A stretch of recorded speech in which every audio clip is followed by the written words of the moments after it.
I just want to say before this video gets fully started, if you want to see more content like this as far as covering teams this past decade, since this decade did just end, I think it could be interesting to look back at how teams did throughout the full 10. It just so happens that these first two videos are on the most expensive teams out there. So yeah, if you want to see more, I mean, go ahead, hit the like button. This video was highly requested after I made the $2 billion failure video on the Yankees. It's honestly truly surprising how the point of a video can go straight over people's heads. The video was obviously about how the Yankees invested $2 billion to win a World Series and came up short. And while a lot of people understood the point of the video itself, for whatever reason, some people were claiming that the Yankees still made money.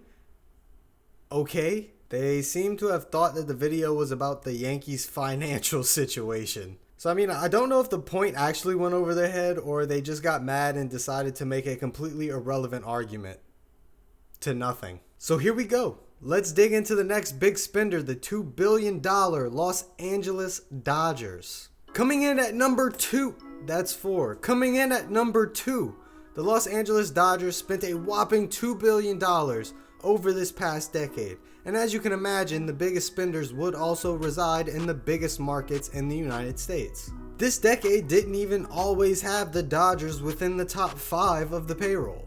At the beginning of this decade, from 2010 to 2012, so yes, just 2 years, the Dodgers found themselves sitting at around the MLB league average for payroll, which I have to admit is kind of weird for a team that is in one of the biggest markets. Come to think of it, big market teams seem to operate pretty poorly whenever they don't spend their money.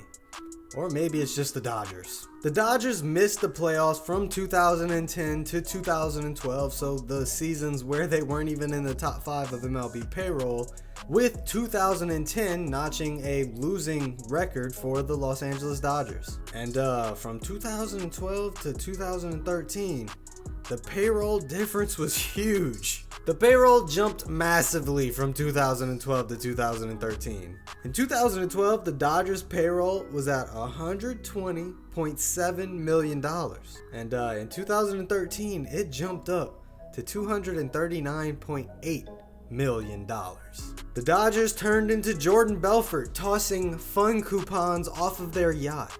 Let's give a little context as far as how the contracts were spread out in 2012 compared to 2013. It's a big difference. So the largest salary in 2012 went to the veteran pitcher Ted Lilly, and he was making $11 million that year. That was the biggest salary of 2012.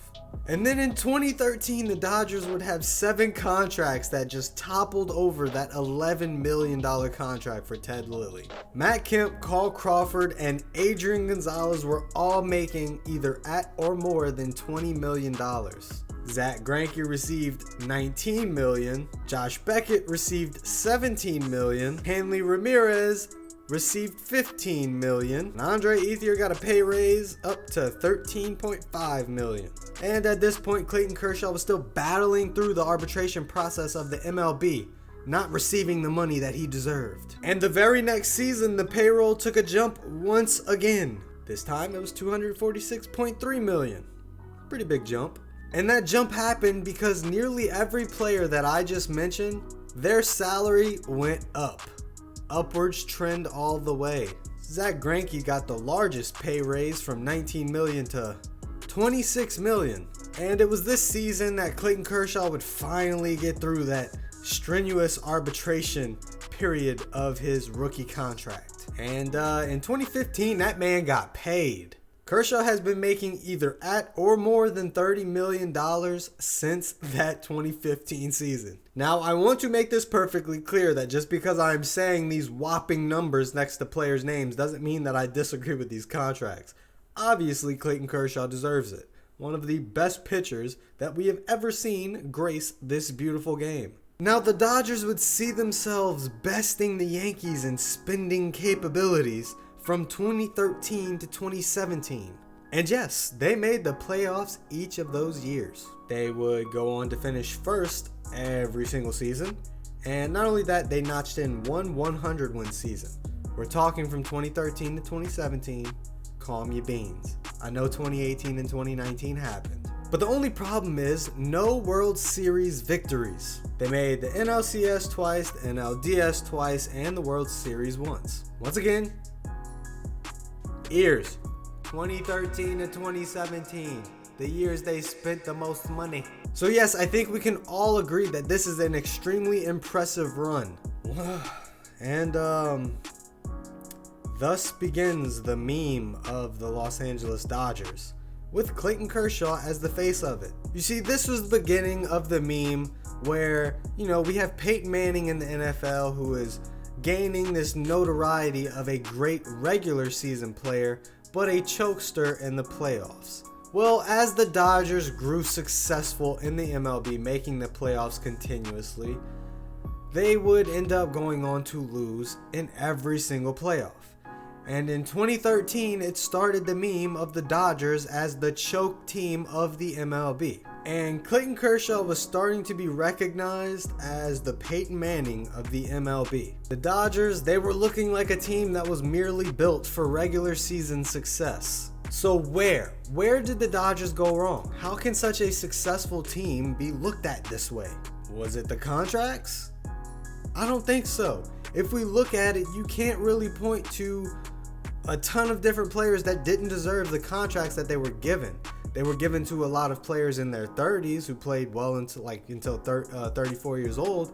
But if you look at their efficiency, they still played pretty damn well. So no, I don't think it was necessarily the contracts that the Dodgers were giving out. I think if you had to gauge a contract on how bad it was for the Dodgers, I think the only player that would stand out as having a bad contract would be Andre Ethier. But no, the Dodgers went wrong in the playoffs. So I guess in this case you can say the meme is kinda true. Let's take a look into each of the 7 seasons and see how they failed. In 2013, the Los Angeles Dodgers, they fell short against the St. Louis Cardinals. Both teams had a batting average of .211. The batting was on an even playing field. But the Dodgers, they were clearly worse at pitching. They finished with a team ERA with 3.25, which in hindsight, it only looks bad looking back at it, but during that time period, watching the games happen then, it doesn't appear that noticeable, obviously, but the Cardinals, they were just better at pitching. Cardinals had a team ERA of 2.09. Clayton Kershaw had an ERA of 6.30. And thus, the meme grows. In 2014, the Dodgers lost to the Cardinals yet again, but this time it was in the NLDS. And this year, it actually seemed that the Dodgers had better bats. The Dodgers hit for an average of .285, while the Cardinals hit for an average of .238. And also, the Dodgers had pretty much a substantially better on-base percentage. But the pitching staff, they kind of had an ERA of 4.76. And Clayton Kershaw, oh man, he finished with an ERA of 7.82, growing the meme even further. In 2015, the Dodgers would see their hopes end in the NLDS yet again, this time by the hand of the New York Mets. And much like the 2015 series against the Cardinals, the Dodgers' bats looked better. And they still lost because of pitching. The Dodgers' pitching staff was at it again, destroying the hopes of Dodgers fans. Except this time you can't blame Clayton Kershaw. In 2016, the Dodgers were defeated by the Chicago Cubs, World Series champs. But in this series, you can't really blame one player on the Dodgers because, they just got completely bested by the Cubs. In 2017, they would find themselves losing to another World Series champion, but this time it was in the World Series. The series went through 7 games, and I think that this is probably remembered for the World Series that Yu Darvish pitched horribly wrong in. Because you could tell Clayton Kershaw was starting to try to shed off a little bit of that meme status he had gained. They made the playoffs yet again in 2018 and were obliterated by the Red Sox. But at least it was in the World Series. But Clayton Kershaw was back at it again. He posted a 7.36 ERA, and the bullpen was at it again as well. They didn't leave him hanging. And finally, to finish off the decade, the Dodgers made the playoffs yet again this year and were defeated by another World Series champion, the Washington Nationals. But this time it was in the NLDS, not the World Series. Clayton Kershaw put up a 7.11 ERA and probably one of his worst playoff appearances to date. And that's because he didn't pitch a whole lot and he didn't really get hardly any strikeouts for the time that he did pitch. Because at least in some of those other seasons where he had a +7 ERA, at least he threw some strikeouts, and it seemed that he might have been a little unlucky with his placement. The Dodgers have put together great baseball teams these past 10 years. For the regular season, I guess when it comes to the playoffs, anything can happen. The playoffs tend to bring out the true differences between players. It shows you what players can perform whenever they have an immense amount of pressure on them. I mean, you're going for gold. This isn't a regular season game against the Orioles. And there you have it. The $2 billion choke.